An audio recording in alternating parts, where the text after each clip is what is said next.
Eu gostava de começar por ler o texto base da nossa mensagem, que se encontra no livro de João, Evangelho de João, no capítulo 1, e o verso 11 e 12. Evangelho de João, 11 e 12.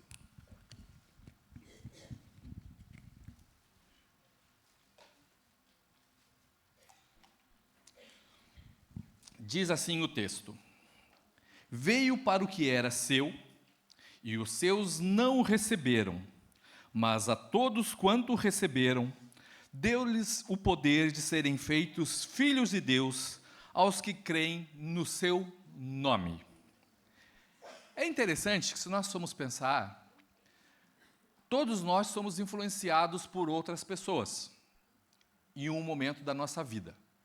Então, os primeiros que influenciam a nossa vida são os nossos pais, os nossos avós, os familiares, os amigos, os professores na escola, um patrão na empresa, um líder na empresa, o pastor na igreja.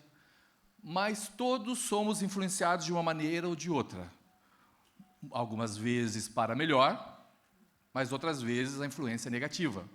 A influência é para o mal. Deus nos ajude que os nossos filhos estejam sempre protegidos das más influências. Mas, de uma forma ou de outra, todos somos influenciados. E se há alguém na face dessa terra que mais influenciou pessoas, que tinha o maior poder para influenciar pessoas, esse alguém, com certeza, eu acho que ninguém vai negar, foi Jesus. Jesus é a pessoa mais influente que existiu na face da terra. Começar que nós contamos o tempo antes e depois de Jesus. O mundo todo conta o tempo assim, tirando alguns países, mas, de modo geral, ninguém vai negar. Tem um filósofo brasileiro bastante conhecido, tem muitos vídeos aí na internet, que se chama Philippe Pondé. Ele é um filósofo, dos raros filósofos de direita, e ele brinca com ele mesmo. Eu sou um ateu não praticante, porque os ateus praticantes são muito chatos. Daí ele fala, as pessoas criticam os crentes por causa do jeito de ser, do jeito de estar, mas não percebem que um pai de família que um dia era alcoólatra, gastava o salário todo nos bares com bebidas, chegava em casa, batia na esposa, batia nos filhos, a vida dele era uma desgraça, a família era toda destruída, desestruturada, de repente vai para a igreja, aceita Jesus, para de beber, para de bater na mulher, para de bater nos filhos, se torna um cidadão exemplar, contribui com a igreja, abençoa a igreja. Vai falar que isso não é algo bom? Vai criticar? Veja, até os ateus são capazes de reconhecer a influência que Jesus exerce na vida das pessoas. E Jesus, ao longo da sua trajetória aqui na Terra, humanamente falando, enquanto homem encarnado, ele se relacionou com muitas pessoas. E ele exerceu influência sobre essas pessoas com as quais ele se relacionou. Jesus influenciou todos de uma maneira ou de outra. De alguma forma, Jesus tocou na vida das pessoas. Então, Jesus influenciou, por exemplo, os seus discípulos e os seguidores mais próximos. Então, se nós formos pensar, por exemplo, nos seus discípulos, os discípulos não foram escolhidos pela sua grande capacidade, pela sua grande eloquência, pelas suas habilidades, de modo geral. Jesus escolheu e capacitou os seus discípulos, transformou os seus discípulos e influenciou com o seu exemplo, com o seu testemunho, com a sua forma de viver, ele influenciou os seus discípulos. Por exemplo, Pedro. Pedro era um homem, nós sabemos, um pescador, uma pessoa simples, humilde, sem estudos, um homem, digamos assim, rústico, que foi transformado de alguém que, em um certo momento da vida dele, ele está pregando para uma multidão de pessoas, e as pessoas falam admiradas da autoridade, mas quem era aquele? Não é aquele Pedro que era o pescador, que não tem estudo, como é que ele fala com tanta autoridade, com tanta unção? Ou seja, Jesus transformou Pedro de um homem simples a um grande líder da sua igreja. Maria Madalena foi uma das primeiras seguidoras de Jesus, sempre acompanhou todo o ministério dele, foi a primeira vez Jesus depois de ressuscitado, e era uma pessoa que era, antes de conhecer Jesus, era possessa por 7 demônios e foi libertada, teve a sua vida transformada, e passa a ser de uma mulher oprimida para uma seguidora de Jesus. Se tornou uma das mais fiéis seguidoras de Jesus, esteve todo o tempo ao lado dele. Mateus, outro dos discípulos, também conhecido como Levi. O Mateus era uma pessoa odiada entre os próprios judeus, porque ele era um cobrador de impostos, era um publicano. Ele cobrava impostos do seu próprio povo para os romanos. Isso fazia com que os judeus o odiassem, porque ele servia ao inimigo, que os romanos oprimiam Israel naquela época. E Mateus foi chamado para ser seu discípulo e passou de um homem odiado, desprezado pelos seus, a um seguidor de Jesus também e um grande líder. Ou seja, houve uma transformação radical na vida de Mateus. E não foram só os discípulos e os seguidores mais próximos. Jesus, além dos seus discípulos, ele também tinha amigos. O exemplo que nós encontramos na Escritura é o de Lázaro, Marta e Maria. Eram 3 irmãos que eram amigos de Jesus. Jesus frequentava a casa deles, comia na casa deles, dormia lá, muitas vezes se hospedava lá. Marta passa de uma mulher ansiosa, preocupada com os afazeres. Minha irmã não me ajuda, Maria não quer me ajudar. Calma, Marta. A Maria escolheu a melhor parte. A gente sabe que Marta era uma mulher ansiosa, e ela passa de uma mulher ansiosa a uma mulher que é confiante. Quando Lázaro morre, e ela vai ter com Jesus, se antecipa no caminho e fala: Jesus, se tu estivesses aqui, meu irmão não teria morrido, mas eu sei que tu podes tudo, tu podes ressuscitá-lo. Ela que antigamente não valorizava a presença de Jesus, agora sabe que se Jesus estivesse ali, nem morrido teria. Ela passa a ser alguém que valoriza a presença de Jesus. A irmã dela, a Maria, era uma mulher tímida que também se torna uma grande adoradora. Ela ungiu os pés de Jesus com um perfume caríssimo. Então, ela passa de uma mulher tímida que só observava a uma grande adoradora. E Lázaro, que era amigo de Jesus, se torna uma das grandes testemunhas do poder de Jesus, do ministério de Jesus, ao ponto das pessoas que viam Lázaro depois de ressuscitado por Jesus, quererem matar Lázaro. Não, vamos matar ele, porque quem olha para ele já sabe logo que Jesus o ressuscitou. Ele é uma testemunha viva do poder de Jesus. Então, os amigos também eram influenciados por Jesus. E havia também pessoas que foram curadas ou transformadas por Jesus, que sofreram o impacto de Jesus na sua vida. Um exemplo notório é o de Zaqueu. É interessante, porque muitas vezes a gente pensa, pelo menos quando a gente avalia as pessoas, quando a gente vê a conversão de pessoas famosas, por exemplo, de cantores famosos, artistas, a gente sempre pensa, bom, ele se converteu no auge da sua fama, ou quando já não vendia mais discos, não era mais um cantor famoso, ninguém lembrava mais dele, ele se converteu só para conseguir gravar músicas para os evangélicos. Pelo menos no Brasil a gente vê muito esse tipo de coisas e tenta analisar se o cantor realmente demonstra, porque mudou no meio no auge do sucesso, ou não, em fim de carreira, digamos assim. Quando a gente vê uma pessoa que se converte e essa conversão implica em danos próprios, em prejuízo pessoal, a tendência é nós valorizarmos mais. Olha, ele sacrificou algo para servir a Jesus. Ele não ganhou nada humanamente ou financeiramente falando e está a servir a Jesus. Então, nós costumamos valorizar mais esse tipo de conversão. E Zaqueu é um exemplo típico disso, porque Zaqueu perdeu muito financeiramente falando, porque ele buscou Jesus com interesse, com desejo, com amor, subiu na árvore por causa da sua limitação de estatura, ele queria ver Jesus, Jesus sabia que ia encontrá-lo lá, e Zaqueu se converteu, a Bíblia deixa isso muito claro, ele restituiu 4 vezes mais as pessoas que ele tinha roubado, e roubava muito os cobradores de impostos, assim como Mateus. Eles eram ricos porque roubavam muito dinheiro dos seus irmãos judeus. E Zaqueu se converteu com prejuízo pessoal para si.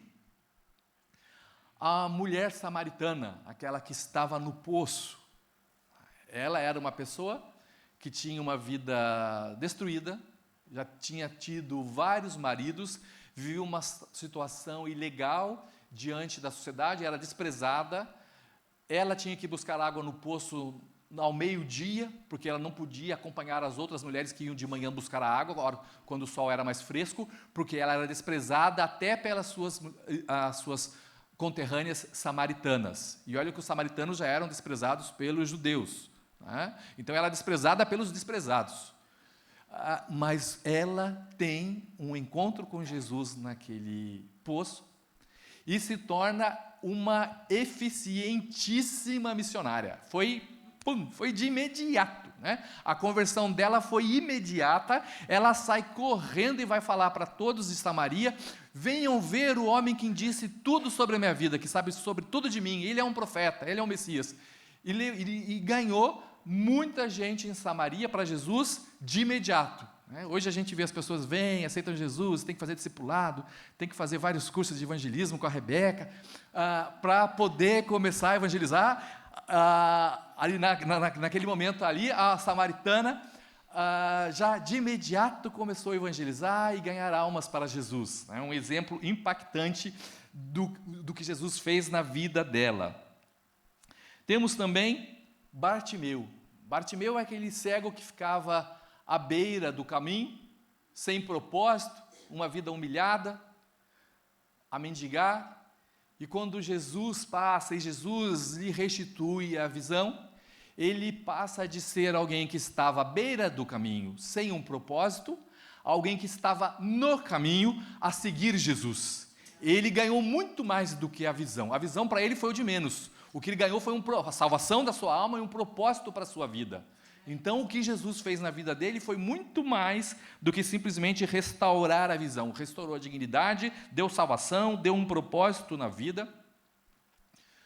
Outra pessoa que foi impactada por Jesus foi aquela mulher que sofria de hemorragia há muitos anos. Aquela mulher que tinha aquela hemorragia era rejeitada pela sociedade, porque as mulheres com fluxo de sangue eram consideradas impuras, não podiam estar em sociedade, não poderiam conviver com ninguém, com família, eram isoladas. E quando ela toca na orla do vestido de Jesus e é curada, de imediato Jesus identifica que alguém tocou nele, que saiu virtude, nós conhecemos a história. E depois, quando ela se apresenta toda temerosa para Jesus, Jesus olha para ela e fala: filha. Jesus a trata como filha. Jesus, naquele momento, ela foi restaurada. Ela passou de uma pessoa excluída, que tinha perdido tudo à procura de ajuda com médicos e não tinha conseguido. Naquele momento, ela foi restaurada, curada e, de imediato, foi chamada de filha por Jesus.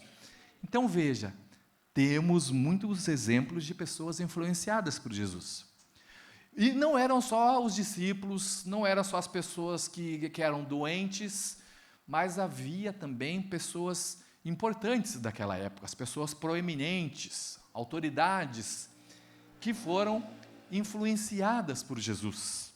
Então nós temos vários exemplos. Nicodemos é um desses exemplos. Nicodemos era um fariseu, era uma autoridade, porque ainda, além de tudo, era membro do Sinédrio. Ele era alguém muito respeitado entre os fariseus, era uma autoridade para os judeus de modo geral.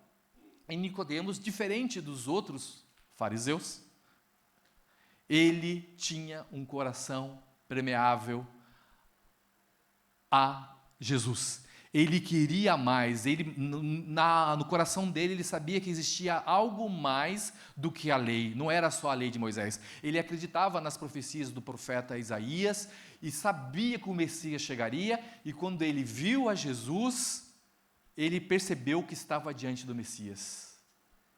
É um exemplo de uma grande autoridade que foi transformada e acompanhou o ministério de Jesus. Não diretamente, não muito próximo, como um dos seus seguidores, mas esteve sempre ali, no começo do ministério e no momento da crucificação, após a crucificação, também lá estava Nicodemos.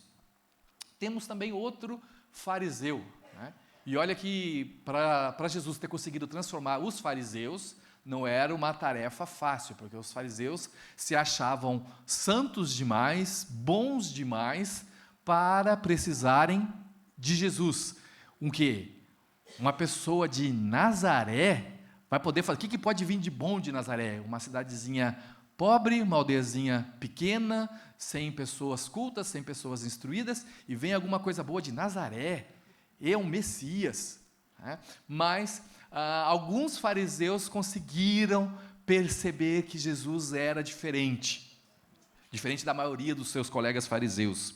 Jairo era um líder da sinagoga, cuja filha Jesus ressuscitou. A filha de 12 anos foi ressuscitada por Jesus. E Jairo, como líder da sinagoga, ele tinha um status entre os fariseus. Mas quando ele vê Jesus, ele esquece do seu status, ele esquece das aparências, esquece do seu prestígio.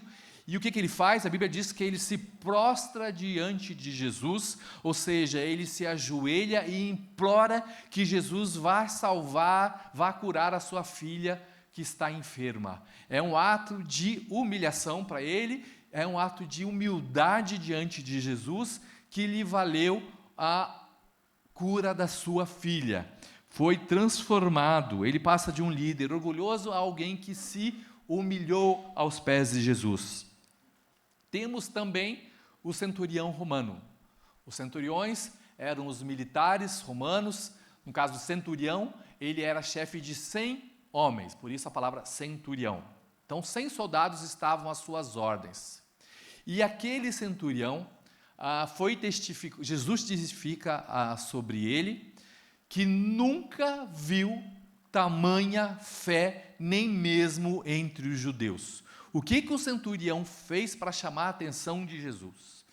O centurião manda os seus soldados pedirem ajuda para Jesus, porque ele tem um servo que está enfermo, ele queria que Jesus curasse o seu servo, e quando Jesus começa a se deslocar até o sítio onde estava o centurião, o centurião manda os seus funcionários de novo, avisar: não precisa entrar na minha casa, eu sou pecador, eu não sou digno que o senhor entre na minha casa, basta que o senhor dê uma ordem, e a sua palavra vai bastar para o meu servo ser curado.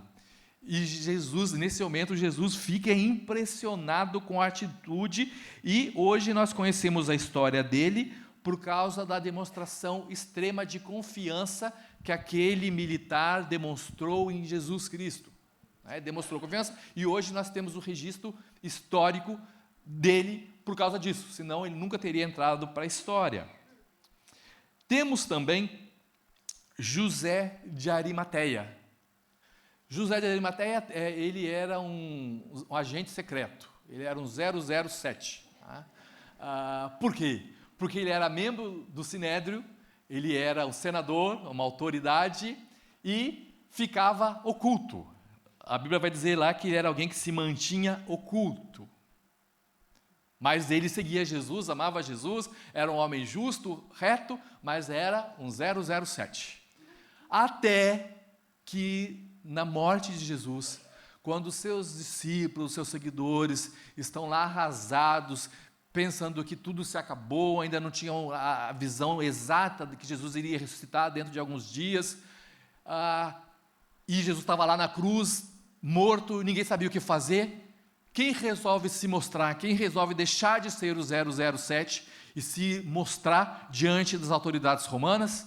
José de Arimateia vai lá e pede para as autoridades romanas entregarem o corpo para ele, para que ele possa sepultar o corpo de Jesus.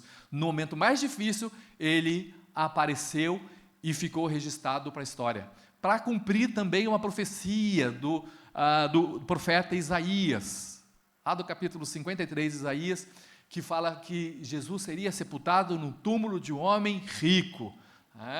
Então, E isso aconteceu porque foi sepultado no túmulo do José de Arimateia. Não deu nem para ficar usado, porque foi só 3 dias, não perdeu nem a garantia, né? Não tirou nem o plástico, continuou novinho.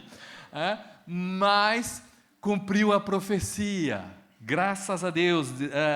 Deus usou José de Arimateia quando foi preciso. Ele tinha um propósito a cumprir, esse propósito estava profetizado por Isaías há mais de 700 anos antes. Impressionante a riqueza de detalhes da Bíblia, e tem gente que não acredita.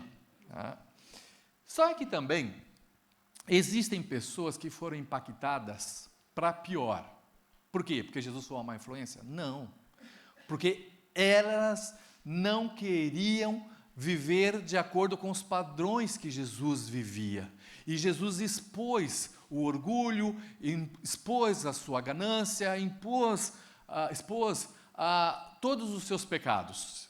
Então, houve muitas pessoas que não foram influenciadas de uma forma boa e que entraram para os registros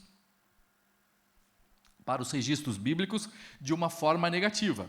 O primeiro, todos nós sabemos, a grande maioria dos fariseus. Tirando essas poucas exceções que nós vimos, a grande maioria dos fariseus eram inimigos de Jesus, não gostavam de Jesus, não aceitavam que Jesus fizesse os milagres, principalmente os milagres do sábado, que foi o grande problema para os fariseus, que acabaram conspirando para matá-lo. Depois, Herodes Antipas.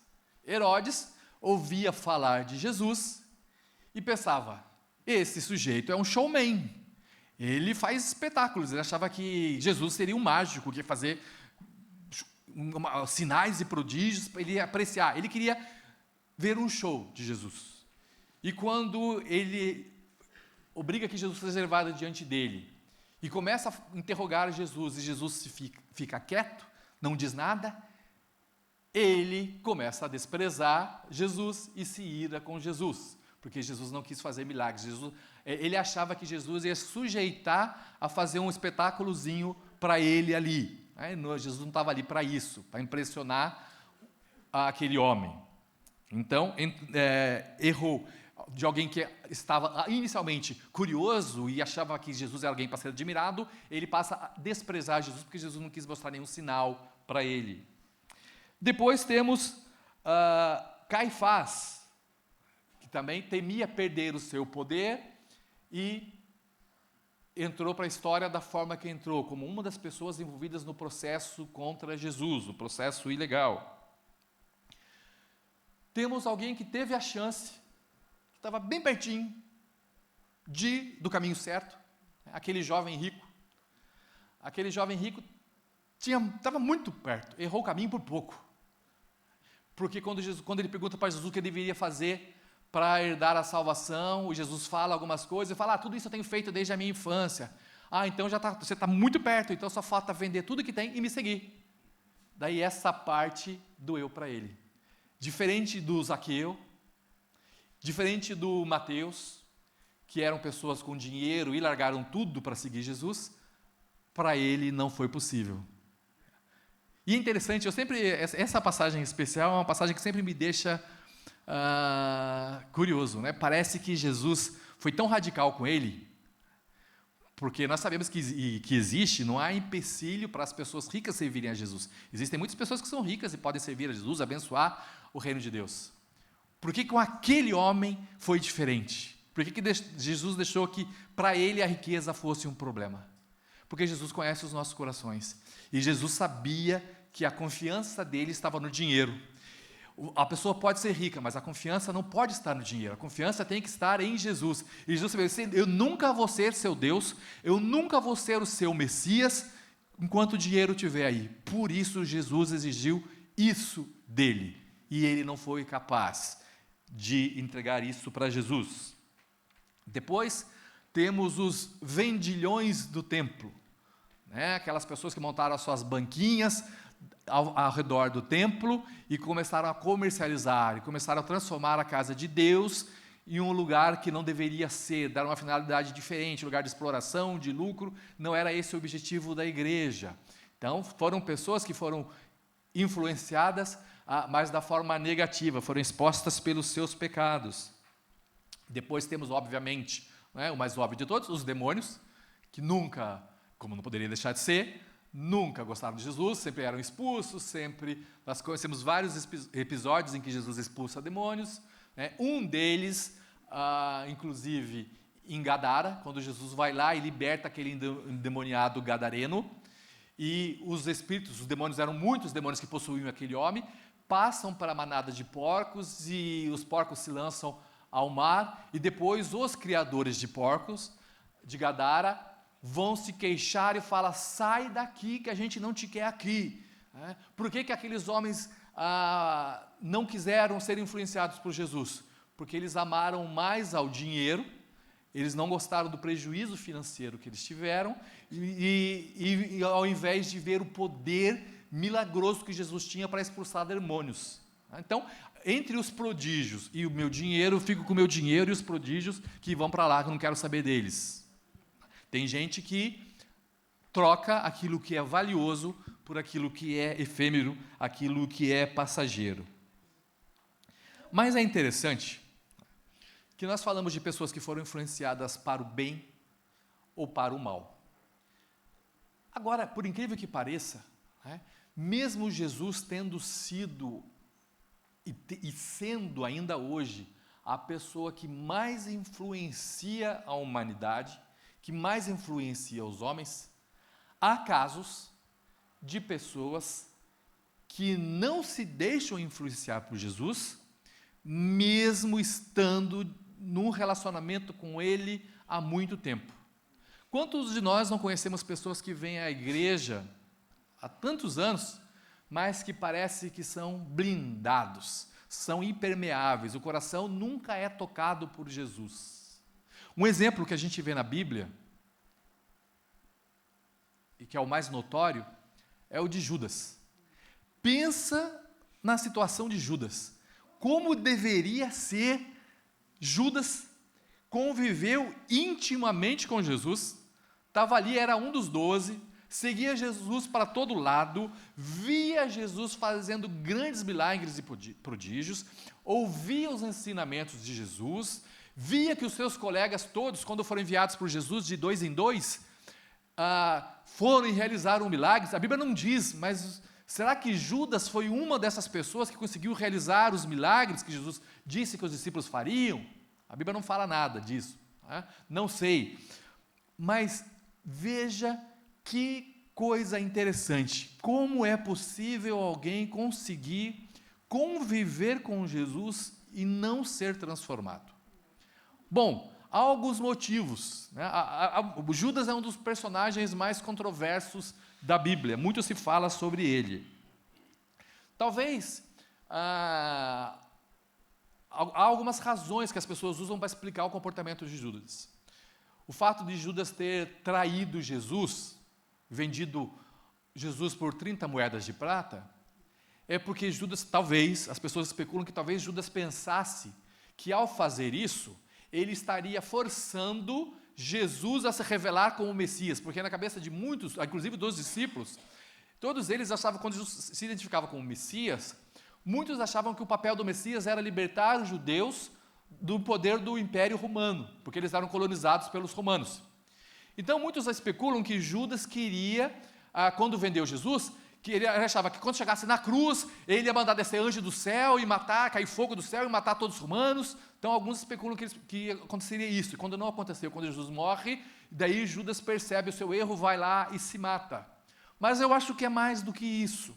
Por que é mais do que isso? Ele era mesmo mau. Por quê? Porque apesar de conviver com Jesus, a Bíblia relata que ele era ladrão.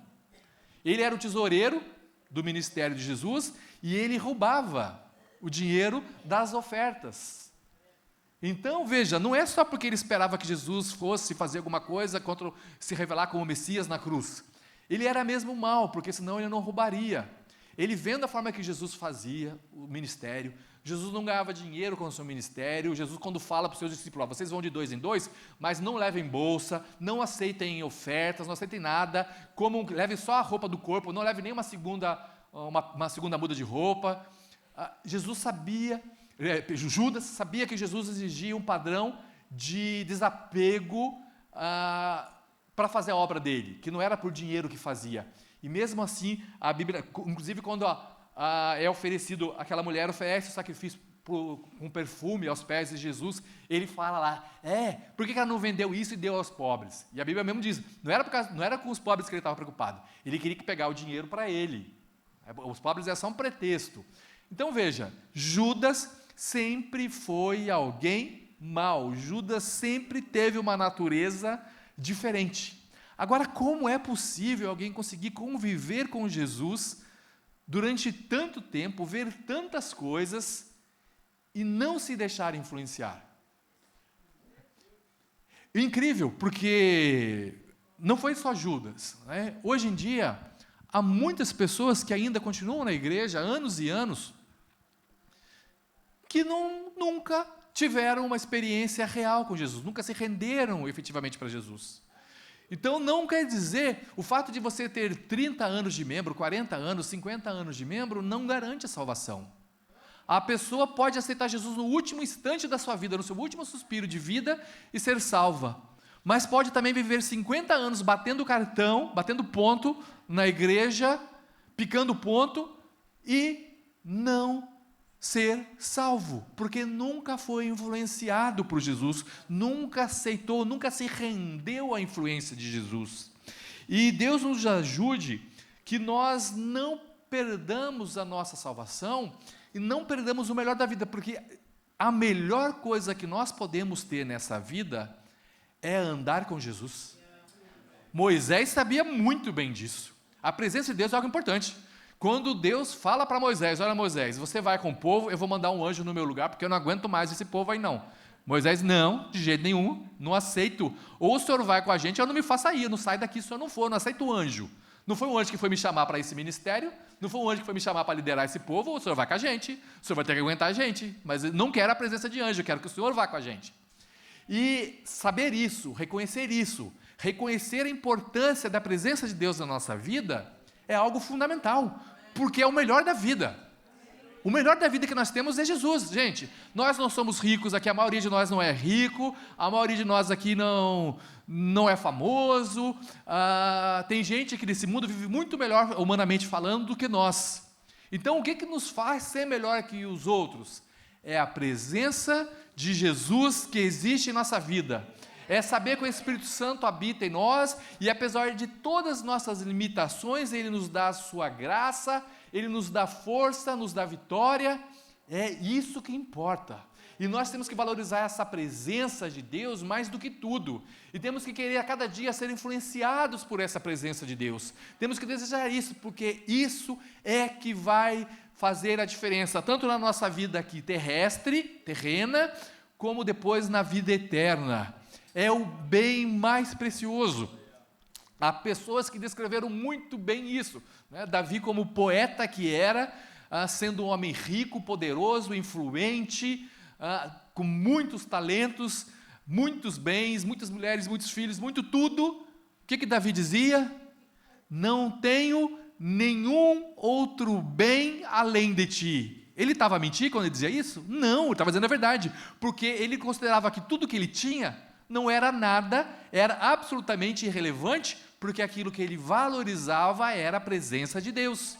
E é isso que Deus espera, que nós o valorizemos a esse ponto, de ainda que sejamos ricos, poderosos, influentes e tudo isso, a gente saiba que a única coisa que importa, o nosso único bem, é a presença de Deus em nossa vida. É isso que importa, é isso que nós temos que almejar, é isso que nós temos que desejar. Quando a gente olha para a vida de Judas, a gente percebe que Jesus deu muitas oportunidades para ele. Judas não foi uma vítima. Que a gente fala assim, mas desde sempre estava profetizado que Jesus seria traído, vendido por 30 moedas de prata e tal. Mas Judas teve a chance. Se a profecia existia, é porque a profecia saberia que Judas nunca ia aceitar a chance. Jesus deu oportunidade, ele comeu com Jesus, Jesus confrontou Judas mais de uma vez. Jesus fala na ceia, no episódio da ceia, um desses que come, mete a mão no pão comigo, há de me trair. Judas teve todas as chances para se arrepender. Se ele tivesse se arrependido, eventualmente, Deus teria dado uma outra forma, mas ele não se arrependeu, e a profecia existe por causa disso, porque sabia que ele não iria se arrepender. A dureza do coração de Judas falava mais alto. E a trajetória de Judas, a gente vê que ele era alguém que era um ganancioso, apegado ao dinheiro, e acabou sendo possuído, viveu um possesso e vai e se mata da forma terrível que ele se matou. Satanás entrou em Judas, segundo descreve Lucas, lá no capítulo 22 e 3. Foi alguém que abriu espaço para o diabo, literalmente, com a sua ganância, com a sua avareza, com a sua dureza de coração, porque ele havia cedido ao pecado. Foi alguém que, incapaz de demonstrar arrependimento, ele demonstrou remorso. Quando ele viu que Jesus morreu mesmo, o que ele faz? Ele vai e se mata. Pedro também pecou, e pecou feio. Ele vai e nega Jesus 3 vezes. Mas Pedro tem um comportamento diferente. Pedro se arrepende. E interessante é que Judas, mesmo depois de tudo que ele fez, se ele tivesse arrependido, ele teria sido perdoado. Tanto que na cruz Jesus fala: Pai, perdoa porque não sabem o que fazem. Mesmo em relação a Judas, ele teria sido perdoado se não tivesse se matado, tivesse visto Jesus ressuscitado. Jesus teria perdoado pessoalmente, tenho certeza disso, mas ele não foi capaz, porque ele se encheu de remorso, mas remorso não é arrependimento, e remorso não transforma a vida. O que transforma a vida é o arrependimento, é isso que nos muda. O remorso é só eu me sentir mal porque eu errei, mas não é querer estar disposto a mudar a minha vida, mudar o meu rumo. Então, quando a gente vê essas histórias, a gente percebe que se relacionar com Jesus é algo impactante. Quem teve um encontro com Jesus sentiu um grande impacto. O poder de um encontro com Jesus é grande. Se você já teve esse encontro, você pode corroborar o que eu estou a afirmar. Se você não teve esse encontro com Jesus, hoje você tem a chance de ter esse encontro com Ele. Hoje é uma oportunidade que Jesus te oferece para se encontrar com Ele e para viver com Ele. Não importa o tempo que você frequenta a igreja, não é isso. Frequentar a igreja não significa nada para Jesus ou nada para a salvação. O que importa é o relacionamento com Jesus, não com os homens. Porque eu posso vir para a igreja para me relacionar com as pessoas que eu gosto, com os meus amigos. Eu vou na igreja porque eu vou ver o Lucas, eu vou ver o Juan, eu vou ver o Viola, os meus amigos. Mas não é isso. A igreja não é um clube social. Para isso nós vamos num clube social. A igreja não, a igreja é um lugar que nós vamos para adorar a Deus. O nosso relacionamento é com Deus, é com Ele que nós viemos nos relacionar quando acordamos domingo de manhã e vimos para a igreja. Então, para muitos, Jesus foi transformador. Para os discípulos, para os doentes, para aquelas pessoas que ainda fariseus, mas que aceitaram a Jesus e que criam em Jesus, Jesus os abençoou e os seus nomes ficaram registrados na história. Para outros, Jesus não conseguiu transformar, porque eles não quiseram ser transformados, foram expostos nos seus pecados, na sua avareza, na sua ganância, estavam muito apegados ao seu poder, achavam que a vida era muito boa para renunciar àquilo que eles tinham. E outros, apesar de viverem intimamente com Jesus, ao lado de Jesus, por anos, simplesmente não quiseram. Que nós sejamos o primeiro grupo de pessoas.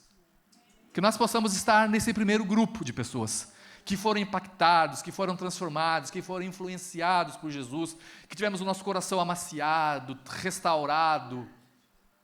Que nós possamos ser nesse grupo de pessoas e assim nós seremos abençoados por Ele. Amém? Deus...